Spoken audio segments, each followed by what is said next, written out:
সূরাতুল ওয়াকিয়া যে ব্যক্তি প্রত্যেক রাতে তেলাওয়াত করবে, আল্লাহ রাব্বুল আলামিন ইনশাআল্লাহ ওই ব্যক্তিকে দরিদ্র রাখবেন না। একজন সাহাবী ইন্তেকালের আগে তার মেয়েদেরকে বলে যাচ্ছিলেন, তোমরা সূরা ওয়াকিয়া তেলাওয়াত করো। কারণ সূরা ওয়াকিয়া যে তেলাওয়াত করবে প্রতিনিয়ত প্রত্যেক রাতে, ইনশাআল্লাহ দারিদ্রতা তাকে স্পর্শ করবে না।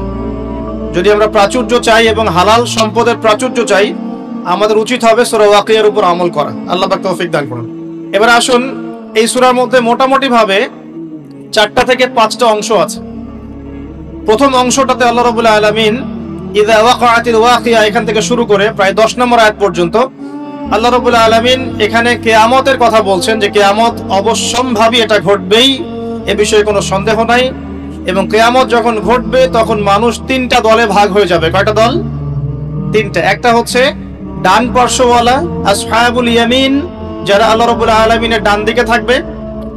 একদল হচ্ছে আসহাবুশ শিমাল, যারা আল্লাহ রাব্বুল আলামিনের বাম দিকে থাকবে। আর এখানে বলা হচ্ছে আসহাবুল মাইমানাতি ওয়া আসহাবুল মাশআমা, অর্থাৎ ডানপন্থী এবং বামপন্থী। দুনিয়াতে যেমন আছে না ডানপন্থী বামপন্থী, আল্লাহ রাব্বুল আলামিনের কাছেও কিয়ামতের মাঠে একদল মানুষ আল্লাহ পাকের ডান দিকে থাকবে, আরেক দল থাকবে আল্লাহ পাকের বাঁ দিকে। ডান দিকে যারা থাকবে ইনশাআল্লাহ তাআলা নিশ্চিত তারা জান্নাতি, আর বাম দিকে যারা থাকবে কোনো সন্দেহ নাই তারা জাহান্নামী।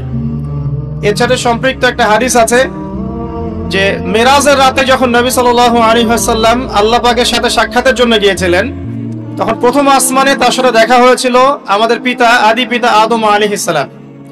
তো আদম আলাইহিস সালাম একবার ডান দিকে তাকাচ্ছেন, একবার বাঁ দিকে তাকাচ্ছেন। যখন তিনি ডান দিকে তাকান তখন হাসতে শুরু করেন, আর যখন বাঁ দিকে তাকান তখন তিনি কাঁদতে শুরু করেন। এই দৃশ্যটা দেখে নবী সাল্লাল্লাহু আলাইহি ওয়াসাল্লাম জিবরাইল আলাইহিস সালামকে বলেছিলেন এর কারণ কি। তখন জিবরাইল আলাইহিস সালাম বলেছিলেন যে আদম আলাইহিস সালাম যখন ডান দিকে তাকান তখন তার সেই সব সন্তানদেরকে দেখতে পান যারা জান্নাতি, তখন তিনি হেসে ওঠেন, এবং যখন তিনি বাঁ দিকে তাকান সেই সব সন্তানকে দেখতে পারেন যারা জাহান্নামী, এটা দেখে তিনি কেঁদে ওঠেন। এখানে আমরা সেটাই পাচ্ছি। আরেকটা দলের কথা এখানে বলা হয়েছে আস-সাবিকুন আস-সাবিকুন, অর্থাৎ অগ্রগামী, যারা প্রত্যেকটা ক্ষেত্রে অগ্রগামী। অর্থাৎ হাসরের মাঠে 3টা দল দেখতে পারবো আমরা। একদল আল্লাহ রাব্বুল আলামিনের ডান দিকে যারা আসহাবুল মাইমানা, একটা দল হচ্ছে আল্লাহ পাকের বাম দিকে আসহাবুল মাশআমা, আর একটা দল হবে আস-সাবিকুন আস-সাবিকুন, যারা আল্লাহ রাব্বুল আলামিনের সামনে থাকবে। কোথায় থাকবে? সামনে। এরা হচ্ছে অগ্রগামী। নবীগণ, সিদ্দিকগণ, শহীদগণ তারা এই শ্রেণীর অন্তর্ভুক্ত হবে ইনশাআল্লাহ তাআলা। আল্লাহ, আমরা দোয়া করি আল্লাহ পাক যেন আমাদেরকে তাদের অন্তর্ভুক্ত হওয়ার তৌফিক দান করেন। এরপরে সূরার একটা ফেজ আছে। প্রথম ফেজ মানে অংশের মধ্যে এই বিষয়টা আপনি পাবেন। দ্বিতীয় অংশে গিয়ে আপনি পাবেন যে জান্নাতি যারা আসহাবুল মাইমানা, তাদের নিয়ামত কি কি দেয়া হবে, তাদেরকে আল্লাহ পাক কি কি নিয়ামত দিবেন, এটা আল্লাহ রাব্বুল আলামিন এই সূরার প্রায় 40 নম্বর আয়াত পর্যন্ত আলোচনা করেছেন। ঠিক আছে।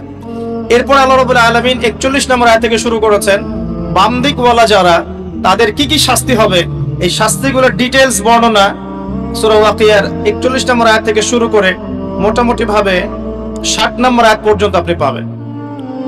এরপরে 60 পরে 61 নম্বর আয়াত থেকে একটা নতুন অধ্যায় শুরু হচ্ছে, যে এই পৃথিবীতে আল্লাহ পাক আমাদেরকে যে নিয়ামতগুলো দিয়েছেন এগুলোর কথা আল্লাহ পাক স্মরণ করিয়ে দিচ্ছেন মোটামুটি ভাবে 74 নম্বর আয়াত পর্যন্ত।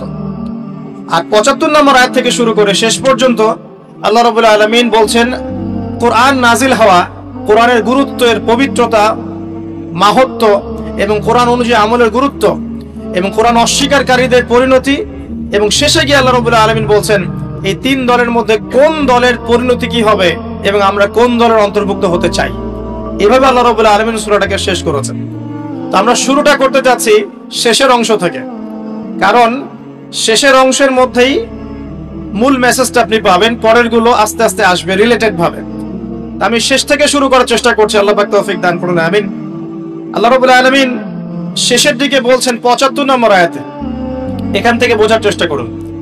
আমরা জানি রাসূলুল্লাহ সাল্লাল্লাহু আলাইহি ওয়াসাল্লাম এমন একটা যুগে ছিলেন যে যুগটাকে আমরা বলি আইয়ামে জাহিলিয়াত। কি বলি আমরা? কেন আইয়ামে জাহিলিয়াত বলি? কারণ ওই যুগের মানুষেরা জাহেলি কাজের সাথে সম্পৃক্ত ছিল। প্রশ্ন আসবে কি কি কাজ তাহলে জাহেলি কাজ? উত্তর হচ্ছে ওই যুগের মানুষরা মোটামুটি ভাবে 5টা কাজ বেশি করতো। কয়টা কাজ ভাই? 5টা। একটু মনে রাখবেন, আমার সাথে একটু লাইভলি থাকেন। 1 নাম্বার, ওই যুগের মানুষরা শিরক করত। তাদের জীবনের প্রতিটা ক্ষেত্রেই তারা শিরকের পাপে নিমজ্জিত ছিল। 1 নাম্বার, তারা স্ট্যাচু ওয়ার্শিপ করত, মৃত মানুষের পূজা করত, তারা মাধ্যম পূজা করত, তারা কেউ কেউ নাস্তিকতায় বিশ্বাসী ছিল, কেউ বা আল্লাহ পাকের বিধান মানতো না কিন্তু আল্লাহকে বিশ্বাস ঠিকই করত। তো শিরকের পাপ ছিল তাদের কমন পাপ, তারা প্রকৃতি পূজাও করেছে। দ্বিতীয় পাপটা ছিল সুদ। ওই যুগের মানুষেরা রিবা বা সুদের সাথে সম্পৃক্ত ছিল। এটা ছিল ওই যুগের অর্থনৈতিক মহামারী। এরপরে ওই যুগের মানুষরা মাদক দ্রব্যের সাথে সংশ্লিষ্ট ছিল। সমাজের একটা বড় অংশের মানুষ মাদক দ্রব্য সেবন করত। চতুর্থ পাপটা ছিল নারীর অবমাননা। ওই যুগের মানুষেরা নারী জাতিকে খুব একটা মূল্যায়ন করতো না। আমরা জানেন, কন্যা সন্তানকে জীবিত কবর পর্যন্ত দেয়া হয়েছে। নারীদের বৈবাহিক তেমন কোনো অধিকার ছিল না, আর সম্পত্তির অধিকার তো অনেক দূরের কথা। জেনা ব্যভিচার একটা নিত্য নৈমিত্তিক ব্যাপার ছিল। ধর্ষণ, পরকীয়া, জেনা, ব্যভিচার, মেয়েদেরকে বিক্রি করা, এগুলো খুব কমন বিষয় ছিল। আর 5 নম্বর সমস্যা ছিল গোত্রীয় হানাহানি। সামান্য ইস্যুতেই বড় বড় যুদ্ধ হয়ে যেত বিভিন্ন গোত্রের মধ্যে। মূলত এই 5টাই ছিল আইয়ামে জাহিলিয়াতের সবচেয়ে বড় সমস্যা। এরকম একটা সমাজে নবী সাল্লাল্লাহু আলাইহি ওয়াসাল্লামকে আল্লাহ পাক নবী করে পাঠালেন, এবং 40 বছর পর্যন্ত কিন্তু ওহী আসেনি নবী সাল্লাল্লাহু আলাইহি ওয়াসাল্লামের কাছে। তারপরেও তিনি কোনোদিনও কোনো পাপের সাথে সম্পৃক্ত হন নাই। এখন সমাজের এই অসঙ্গতিগুলো নবী সাল্লাল্লাহু আলাইহি ওয়াসাল্লাম দূর করতে চাইতেন। এ কারণে যুবক বয়সে তিনি হিলফুল ফুজর তৈরি করেছিলেন। কিন্তু হিলফুল ফুজর সমাজের পুরো পাপের যে শেকড়, এটাকে উপড়ে ফেলতে সক্ষম হয়নি। কারণ একটা সমাজকে সংস্কার করতে হলে, অন্ধকারাচ্ছন্ন একটা সমাজকে আলোকিত করতে হলে মানুষের মস্তিষ্ক প্রসূত জ্ঞান, বিদ্যা আর বুদ্ধি যথেষ্ট নয়। প্রয়োজন হচ্ছে আল্লাহ পাকের পক্ষ থেকে ওহীর জ্ঞান। কি প্রয়োজন বলেন? আল্লাহ পাকের পক্ষ থেকে ওহীর জ্ঞান। কিন্তু সেই ওহীর জ্ঞান কিন্তু 40 বছর পর্যন্ত আসেনি। এসেছে 40 বছরে গিয়ে নবী সাল্লাল্লাহু আলাইহি ওয়াসাল্লাম যখন হেরা গুহায় আছেন, তখন তার কাছে আসলো প্রথম সূরা আলাকের 5টি আয়াত। ইকরা বিসমি রাব্বিকাল্লাযী খালাক, তারপর কি? খালাকাল ইনসানা মিন আলাক, ইকরা ওয়া রাব্বুকাল আকরাম আল্লাযী আল্লামা বিল কলম আল্লামাল ইনসানা মা লাম ইয়ালাম। আগে একটু এটা অর্থগুলো দেখি। আল্লাহ পাক বলছেন, যে সমাজটা আপনি পরিবর্তন করতে যাচ্ছেন, এই সমাজে পরিবর্তন এভাবে হবে না। আগে কি করতে হবে? ইকরা, আগে পড়তে হবে। কি পড়তে হবে? বিসমি রাব্বিকাল্লাযী খালাক, আপনার সেই রবের নামে যিনি আপনাকে সৃষ্টি করেছেন। যে জ্ঞান আপনাকে আল্লাহ পর্যন্ত পৌঁছে দিবে, সেই জ্ঞান চর্চা আপনাকে করতে হবে। এটা 1 নাম্বার। 2, খালাকাল ইনসানা মিন আলাক, যে আল্লাহ মানুষকে আলাক থেকে সৃষ্টি করেছেন, অর্থাৎ মানুষ এমনি এমনি পৃথিবীতে আসে নাই, তার একজন সৃষ্টিকর্তা আছেন। ইকরা ওয়া রাব্বুকাল আকরাম, আপনি পড়ুন আপনার সেই রবের নামে যিনি মহিমান্বিত, মহা সম্মানিত। আল্লাযী আল্লামা বিল কলম, যিনি মানুষকে কলম দ্বারা জ্ঞান শিক্ষা দিয়েছেন। পড়ার সাথে লেখার সম্পর্ক আছে। আল্লামাল ইনসান মা লাম ইয়ালাম, মানুষকে সেই জ্ঞান শিক্ষা দিয়েছেন যা মানুষ জানতো না। আল্লাহ পাক আদম আলাইহিস সালামকে সৃষ্টি করেই প্রথমে তাকে সমস্ত নাম শিক্ষা দিয়েছেন। ওয়া আল্লামা আদামাল আসমাআ কুল্লাহা, আল্লাহ পাক বলছেন আমি আদমকে সমস্ত নাম শিক্ষা দিয়েছি। তার মানে আদম আলাইহিস সালাম সৃষ্টিগতভাবে জ্ঞানী ছিলেন না, আল্লাহ পাক তাকে জ্ঞান দিয়েছেন। অর্থাৎ আমরা যারা পৃথিবীতে আছি, আমরা সৃষ্টিগতভাবে জ্ঞানী নই, আল্লাহ পাক আমাদেরকে জ্ঞান দিয়েছেন। এবং এই জ্ঞান কিভাবে আসে? ওহীর জ্ঞান, ওহীর মধ্য দিয়ে আসে। আল্লাহ রাব্বুল আলামিন প্রত্যেক যুগে যুগে নবীগণকে পাঠিয়েছেন, রাসূলগণকে পাঠিয়েছেন, এবং তাদের উপর ওহী নাজিল করেছেন। সেই জ্ঞানটা ছড়িয়ে পড়েছে আদম সন্তানদের মধ্য থেকে, এবং সেই জ্ঞানের চর্চায় আমরা এখন সমাজ সংস্কারের প্রয়াস পাই, আলহামদুলিল্লাহ। প্রিয় ভাইরা, নবী সাল্লাল্লাহু আলাইহি ওয়াসাল্লামের উপর এই যে প্রথম কোরআন নাজিলটা শুরু হলো, এটা ছিল রমাদান মাসে এবং লাইলাতুল কদরে। এরপরে বিভিন্ন সময়ে প্রায় 23 বছর ধরে বিভিন্ন ঘটনার পরিপ্রেক্ষিতে এক এক সময় এক একটা বিধান এবং আয়াত নাজিল হয়েছে। এভাবে 23 বছর পর যখন এই কোরআন এবং তার ব্যাখ্যা হাদিসকে কেন্দ্র করে নবী সাল্লাল্লাহু আলাইহি ওয়াসাল্লাম সমাজ সংস্কার করা শুরু করলেন, 23 বছর পর আমরা দেখলাম যে মক্কার মধ্যে কোনো প্রকার শিরকের বালাই নাই, আলহামদুলিল্লাহ। আমরা দেখলাম যে মক্কায় কোনো সুদ বা রিবা বলতে কিছু নাই। আমরা দেখলাম যে মক্কায় মাদক দ্রব্য বলতে কিছু নাই, মক্কায় জেনা ব্যভিচার নাই, মক্কায় কোনো গোত্রীয় হানাহানি নাই, কোনো নারী জাতির কোনো অবমাননাও নাই। অর্থাৎ পুরো অন্ধকারাচ্ছন্ন সমাজটা আলোকিত হলো কিসের কারণে, কিসের মাধ্যমে? আল্লাহ পাকের ওহীর মাধ্যমে। সেই ওহীটা কি? যেটা আমার হাতে দেখছেন, আল কোরআনুল কারীম। আল্লাহ পাকের ওহীটা কি?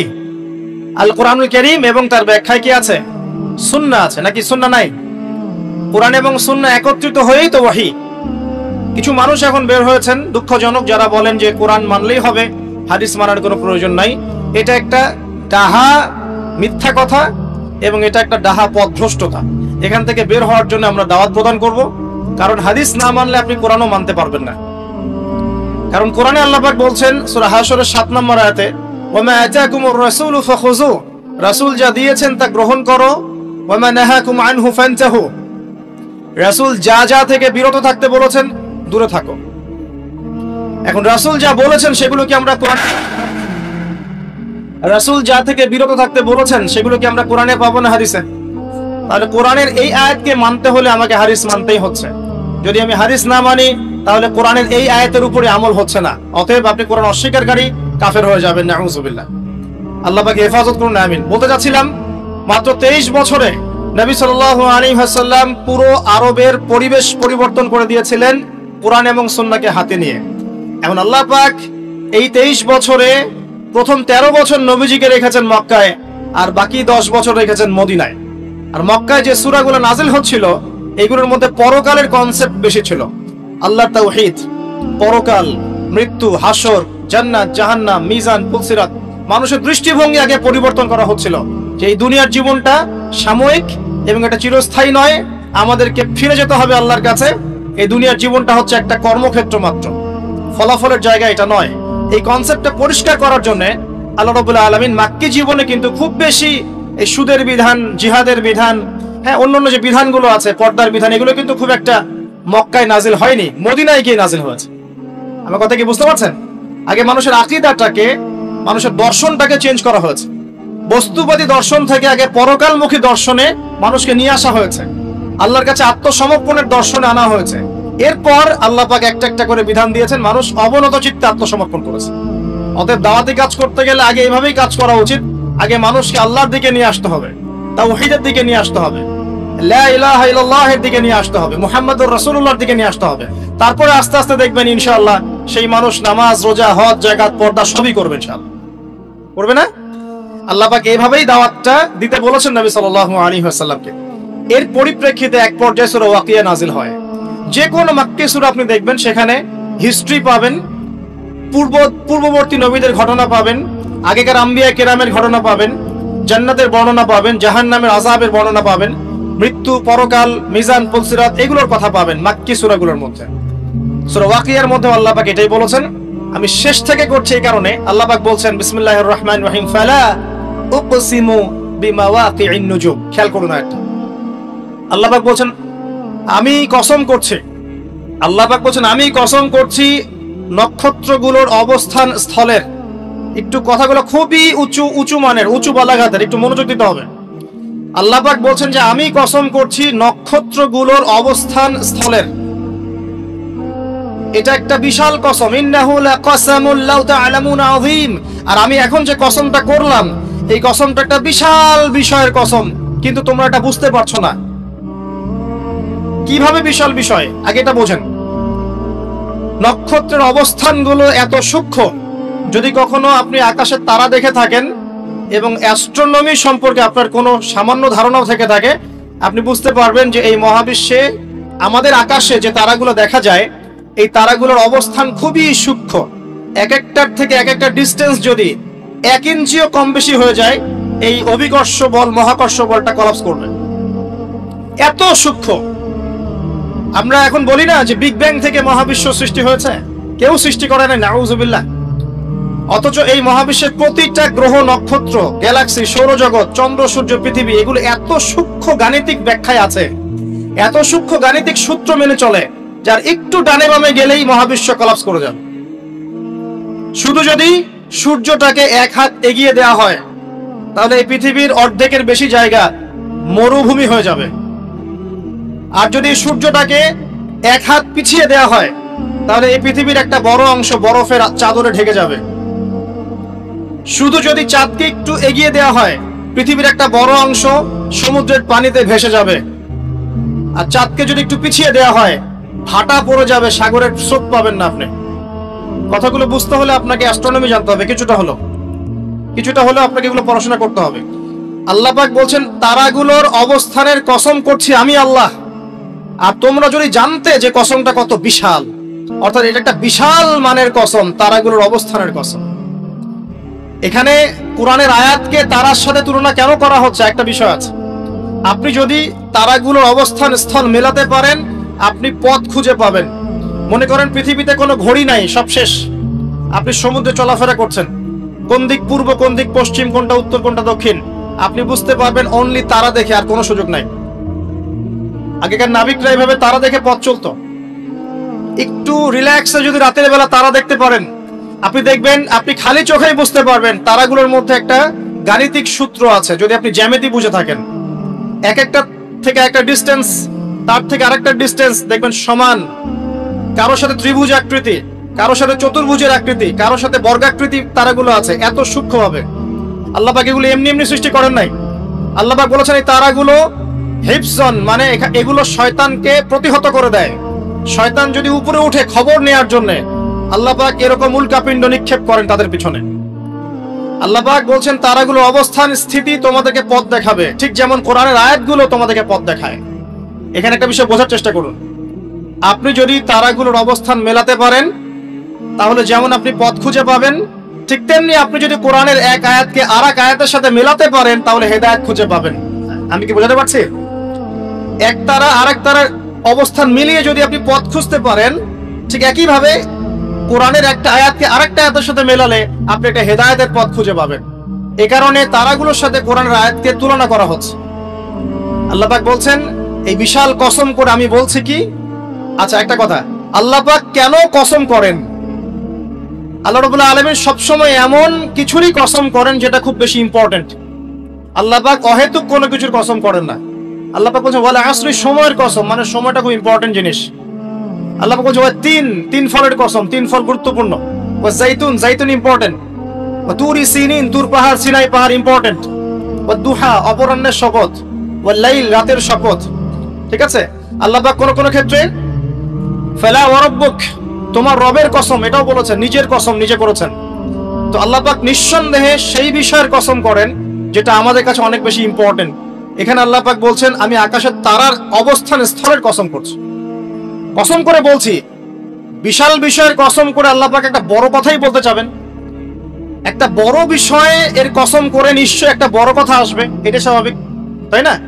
আমরা যখন বলি আল্লাহর কসম করে বলছি এটা, আল্লাহর কসম করে বলছি ওইটা, তাহলে আল্লাহর কসম করলে আপনাকে তো একটা বড় কথাই বলতে হবে নাকি? সামান্য একটা বিষয় তো আপনি আল্লাহর কসম করবেন না, করবেন? একটা বিষয় মনে রাখবেন, মান হালাফা বিগাইরি ইসমিল্লাহি ফাকাদ কাফার, কেউ যদি আল্লাহ রাব্বুল আলামিন ছাড়া অন্য গায়রুল্লাহর নামে কসম করে সে ব্যক্তি কুফরি করলো। কেউ যদি আল্লাহ ছাড়া অন্য কারো নামে কসম করে সে ব্যক্তি কুফরি করলো। যদি জীবনে কসম করতেই হয় আল্লাহ পাকের নামে করবেন। আর যদি আল্লাহর নামে কসম করেন তাহলে সত্য কথা বলতে হবে। আর আল্লাহর নামে কসম করে যদি আপনি মিথ্যা কথা বলেন তাহলে কাফারা দেওয়া লাগবে। ঠিক আছে? আল্লাহ পাক এখানে বড় কসম করে বলছেন যে ইন্নাহু লাকুরআনুন কারীম, নিঃসন্দেহে এই যে কোরআন এটা মহিমান্বিত। ফি কিতাবিম মাকনুন, এটা ওই যে সুরক্ষিত একটা কিতাব, সেখানে লিখিত আছে। কোন কিতাব এটা? লাওহে মাহফুজ। নাম শুনেছেন কি? আল কোরআন লাওহে মাহফুজে, সেখান থেকে প্রথম আসমানে এসেছে লাইলাতুল কদরে, একবারে নাজিল করা হয়েছে। এই প্রথম আসমান থেকে দীর্ঘ 23 বছর বিভিন্ন ঘটনা এবং কালের প্রেক্ষিতে কোরআনের বিভিন্ন অংশ নাজিল হয়েছে। প্রথম নাজিল হয়েছে লাওহে মাহফুজ থেকে প্রথম আসমানে, তারপর সেখান থেকে বিভিন্ন ঘটনার প্রেক্ষিতে নবী সাল্লাল্লাহু আলাইহি ওয়াসাল্লামের কাছে। আল্লাহ পাক সেটাই বলছেন এই কোরআন হচ্ছে মাকনুন, আর লা ইয়ামাসসুহু ইল্লাল মুতাহহারুন, এই কোরআন পবিত্র ব্যক্তি ছাড়া বা সত্তা ছাড়া কেউ স্পর্শ করতে পারে না। কারণ কাফেররা বলতো নাউজুবিল্লাহ যে মুহাম্মদ সাল্লাল্লাহু আলাইহি ওয়াসাল্লামের কাছে যা নাজিল হচ্ছে শয়তান নাকি তার উপর ওহী করছে, নাউজুবিল্লাহ। আমার কথা কি বুঝতে পারছেন? আল্লাহ পাক এখানে যুক্তি খণ্ডন করছেন, জি না, শয়তানের পক্ষ থেকে এটা আসে নাই, বরং শয়তান অপবিত্র সত্তা পবিত্র কালাম স্পর্শ করতে পারে না। এখান থেকে একটা মাসআলাও আসবে, যখন আপনি কোরআন স্পর্শ করবেন তখন অবশ্যই ওযু করে নেবেন। অনেকে এটা নিয়ে ইখতিলাফ করেন, ওযু না থাকলেও ধরা যায় বা ছোট নাপাকির ক্ষেত্রে ধরা যায়, বড় নাপাকিতে ধরা যায় না। ওই ইখতিলাফে আমি যাচ্ছি না। ব্যক্তিগতভাবে যা আমল করার চেষ্টা করি, আমার কাছে যেটা বেশি অথেন্টিক মনে হয় সেটা আমি আপনাকে বলছি। ওযু ছাড়া কোরআন স্পর্শ করবেন না। কোরআন তেলাওয়াত করতে হলে, স্টাডি করতে হলে অবশ্যই ওযু করে নিয়ে বসবেন ইনশাআল্লাহ। আল্লাহ পাক বলছেন লা ইয়ামাসসুহু ইল্লাল মুতাহহারুন, পবিত্র সত্তা ছাড়া কোরআন কেউ স্পর্শ করে না। এটা কি? তানজিলুম মির রাব্বিল আলামিন, আল কোরআন তোমার রব মানে মহাবিশ্বের প্রতিপালক আল্লাহর পক্ষ থেকে নাজিল হয়েছে। কোরআন কারো মন গড়া কথা নয়, কোনো অলিক গল্প বা উপন্যাস নয়। কুরআনুল কারীম কোনো জিন শয়তানের পক্ষ থেকে আসে নাই, বা এটা কোনো নিজের হাতে রচিত কোনো কিতাব নয়। আগেকার তাওরাত, জাবুর, ইনজিল থেকে কপি করা হয়নি, বরং কোরআন রব্বুল আলামিনের পক্ষ থেকে কি হয়েছে? নাজিল হয়েছে।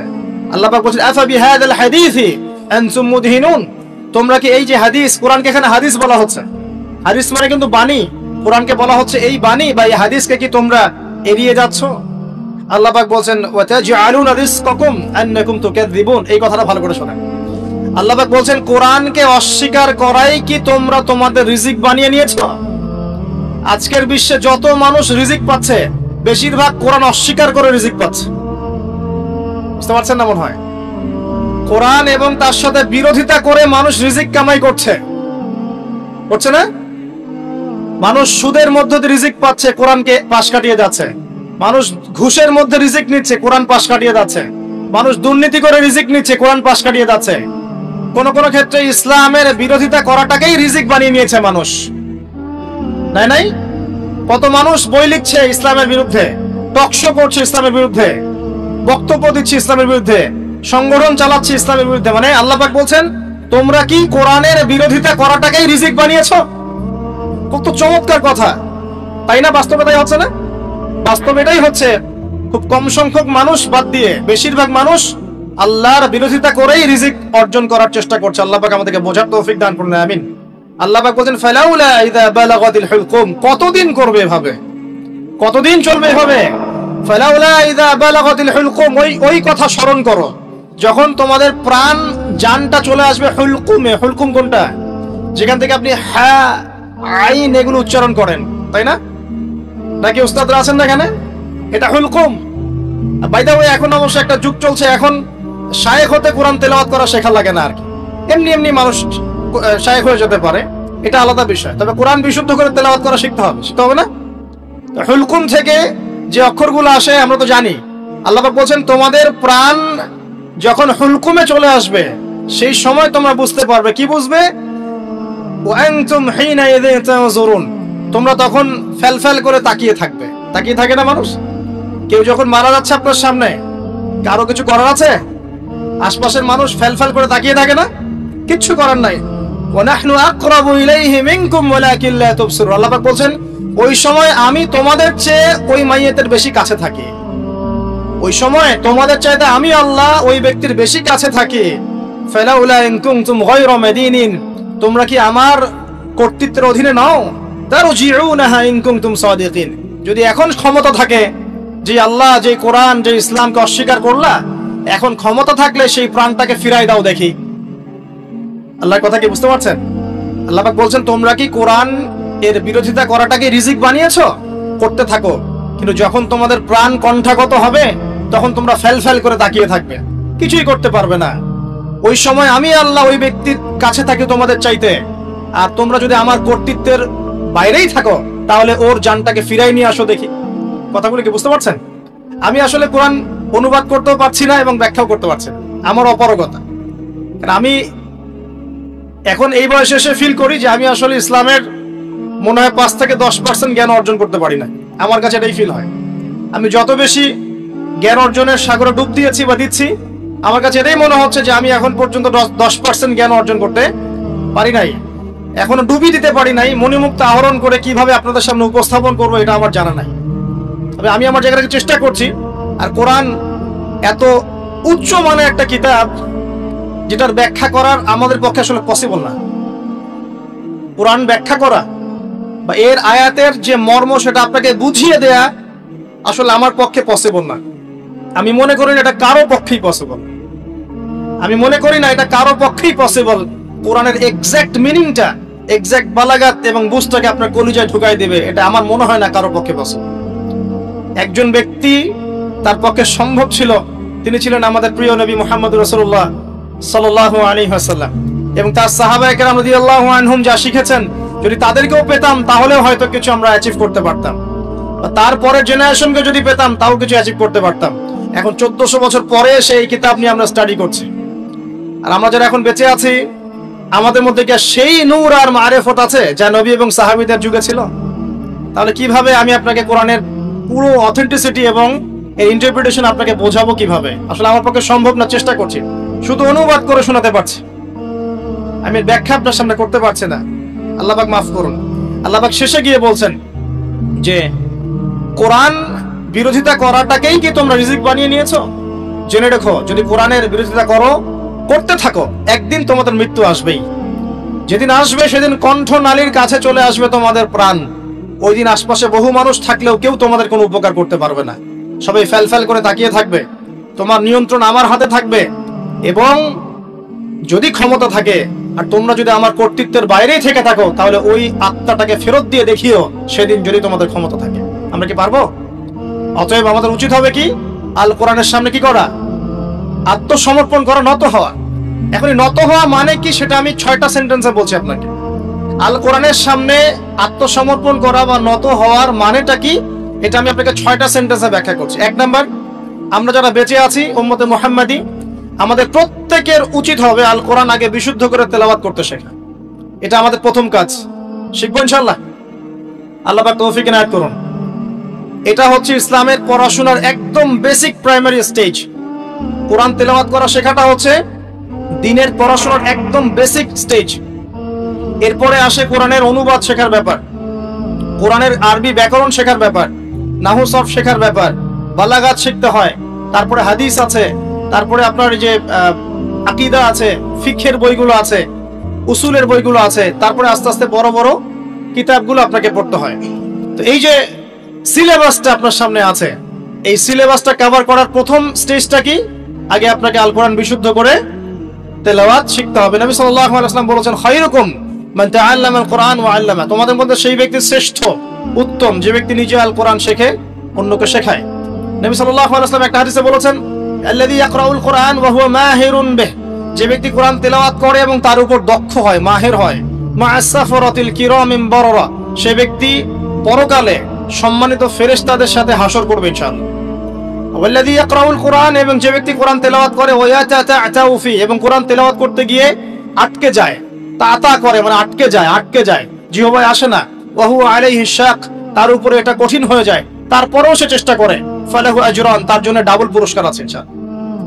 নবী সাল্লাল্লাহু আলাইহি ওয়াসাল্লাম বলেন, মান ক্বারা হারফাম মিন কিতাবিল্লাহি ফালাহু হাসানা, কেউ যদি কোরআনের একটা হরফও তেলাওয়াত করে তার জন্য হাসানা বা নেকি থাকবে। আল হাসানাতু কাআশরি আমসালিহা, আর একটা হাসানা 10 দিয়ে গুণ করা হবে, মানে একটা হরফ তেলাওয়াত করে 10 নেকি পাবেন ইনশাআল্লাহ। বা লা আকুলু আলিফ লাম মিম হারফুন, নবীজি বলছেন আমি বলছি না যে আলিফ লাম মিম তিনটা মিলে একটা হরফ, নবীজি বলছেন বাল আকুলু আলিফুন হারফুন ওয়া লামুন হারফ ওয়া মিমুন হারফুন, আমি বলছি আলিফ একটা হরফ, লাম একটা হরফ, মিম আরেকটা হরফ। একটু বলে দেই আপনাকে, আল কোরআনের মধ্যে 600টা পৃষ্ঠা আছে। কয়টা? 600 পৃষ্ঠাকে 30 পারায় ভাগ করা হয়েছে, মানে প্রত্যেক 20 পৃষ্ঠায় একটা করে পারা শেষ হবে, প্রত্যেক 20 পৃষ্ঠায় একটা পারা শেষ হবে। কোরআনের একটা পৃষ্ঠা খুলে দেখবেন যে এখানে মোটামুটি ভাবে 15টা লাইন থাকবে, প্রত্যেকটা লাইনে গড়ে এভারেজ 9টা থেকে 10টা করে শব্দ থাকে। এই হিসেবে কোরআনের একটা পৃষ্ঠার মধ্যে আপনি 135 থেকে 140টা শব্দ পাবেন। এখন এটাকে 600 দিয়ে গুণ করলে আপনি দেখবেন এখানে 77,800টার মতো শব্দ আছে, প্রায় অ্যাপ্রক্সিমেটলি নিয়ার অ্যাবাউট 78,000 ওয়ার্ডস এই কোরআনের মধ্যে আছে। আর মজার বিষয় হচ্ছে এই 78,000 শব্দগুলো সবগুলোই কিন্তু নতুন নতুন শব্দ নয়, বরং এই শব্দগুলো বের হয়েছে মাত্র 4 থেকে 4,500 শব্দ থেকে। মানে 4 থেকে 4,500 শব্দ, এর অর্থ, এর গ্রামার যদি বুঝতে পারেন ইনশাআল্লাহ আপনি 100% কোরআন বুঝতে পারবেন। কোরআনকে আল্লাহ পাক বলেন, ওয়ালাকাদ ইয়াসসারনাল কুরআনা লিযিকরি ফাহাল মিন মুদ্দাকির, আমি আল কোরআনকে বোঝার জন্য সহজ করে দিয়েছি, কেউ কি আছো উপদেশ গ্রহণ করবে? আল্লাহ পাক একই সূরার মধ্যে 4 বার বলেছেন, সূরা কমার আয়াত নম্বর 17, 22, 32, 40। তো প্রথম কাজ প্রিয় ভাইরা, এখন যদি আপনি শব্দগুলোকে এখন অক্ষর দিয়ে গুণ করেন, ৭৮,০০০ শব্দকে যদি আপনি এখন অক্ষর দিয়ে গুণ করেন, দেখবেন এখানে প্রায় 5 থেকে 6 লক্ষ অক্ষর আছে। কতগুলো? কথা বলেন আমার সাথে। 5 থেকে 6 লক্ষ। এখন আপনাকে বললাম যে একটা হরফ তিলাওয়াত করলে 10 নেকি হবে। তাহলে আপনি চিন্তা করেন যে 6 লক্ষ অক্ষর যদি তেলাওয়াত করেন, একবার খতম দিতে পারেন, তাহলে আপনার কতগুলো নেকি হতে পারে? চিন্তা করেছেন? অতএব আমাদের প্রথম দায়িত্ব হবে আল কোরআন কেন্দ্রিক। অবশ্যই সবাইকে বিশুদ্ধ করে কোরআন তেলাওয়াত করা শিখতে হবে। আমরা রাজি আছি ইনশাআল্লাহ? ইনশাআল্লাহ। এর পরের দায়িত্ব হচ্ছে কোরআনের কিছু অংশকে মুখস্থ করতে হবে। কিছু অংশ বলতে, যদি পারেন পুরো কোরআনই মুখস্থ করবেন, যদি না পারেন কমপক্ষে 10 পারা, 10 পারা না পারলে কমপক্ষে 1 পারা তো পারবেন। 1 পারাও যদি না পারেন, ইম্পর্টেন্ট সূরা এবং আয়াতগুলোকে কমপক্ষে হিফজ করার চেষ্টা করবেন। যেমন সূরা বাকারার প্রথম 5 আয়াত, সূরা বাকারার 255 নম্বর আয়াত আয়াতুল কুরসি, সূরা বাকারার শেষের 3টা আয়াত, সূরা আলী ইমরানের শেষের 10, সূরা মুলক, সূরা কাহফের প্রথম 10 শেষ 10, সূরা সফফাত প্রথম 10, সূরা জিন প্রথম 10, সূরা হাশর শেষের 3, সূরা কাফিরুন, সূরা নাস, ফালাক, ইখলাস, সূরা লাহাব, তারপরে সূরাতুল মুমিনুনের শেষের আয়াতগুলো ইত্যাদি। এই ধরনের কিছু ইম্পর্টেন্ট বাছাই করা আয়াতগুলো তো কমপক্ষে মুখস্থ করা যাবে না ইনশাআল্লাহ? আমরা সারা জীবনে কি কম পড়াশোনা করেছি?